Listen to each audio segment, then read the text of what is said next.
We've absolutely all been there, right? You pick up your phone to check just one quick thing, and suddenly, bam, an entire hour has completely vanished. You find a super interesting explainer, a quick tutorial, maybe a deep dive into some brand new topic, and you tell yourself, hey, I'm gathering valuable information. But we really need to pause and ask ourselves, is this genuine research? Or is it just a psychological trap designed to keep our eyes literally glued to the glass? Here is the harsh, unavoidable reality derived directly from our sources. 90%. Let that sink in. 90% of what you watch doesn't change a single thing about your life. It's wild. All that time you spend consuming under the illusion of learning basically just vanishes from your memory without resulting in any tangible action or real improvement.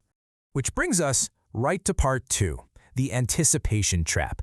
Here is the crazy thing about why our brains totally refuse to put the phone down, even when we consciously realize that 90% of it is useless to us. What your brain is truly hooked on is the anticipation. Research shows that a massive dopamine spike actually hits your brain right before you click on a new explainer. It's the promise of what might be next. So, how do we fix this?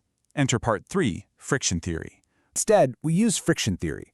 This is the practice of strategically rearranging your environment to add just a little bit of resistance to your bad habits. Because that dopamine hit relies on seamless, instant gratification, right? So introducing just a tiny, microscopic bit of friction interrupts that cycle of digital anticipation. First, adding resistance. Second, shifting to search rather than scroll. And third, moving from consumption to creation. These are practical, everyday tools you can start using literally today. Let's break down that first step in part 4, reclaiming your control through tactical resistance in your daily routine. Let's look at how adding just the smallest amount of physical or mental resistance makes those ingrained digital habits instantly lose their powerful grip over you. Try this. Move your most distracting apps into a hidden folder, like way out on the last page of your home screen. Better yet, log out of those platforms every single time you close them. Oh, and absolutely turn off autoplay. Psychologists note that habits immediately start to weaken when you add just a little resistance. Having to manually type in a password or physically search around for an app icon creates just enough of a pause for your logical brain to catch up and go, wait, do I actually want to do this right now? You short-circuit the anticipation loop entirely. And that brings us directly to the rule of search versus scroll. Think about it.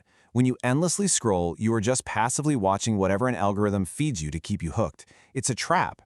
But when you actively search, you put yourself firmly back in the driver's seat. You only consume what you intentionally look for, which completely strips the algorithm of its power over you.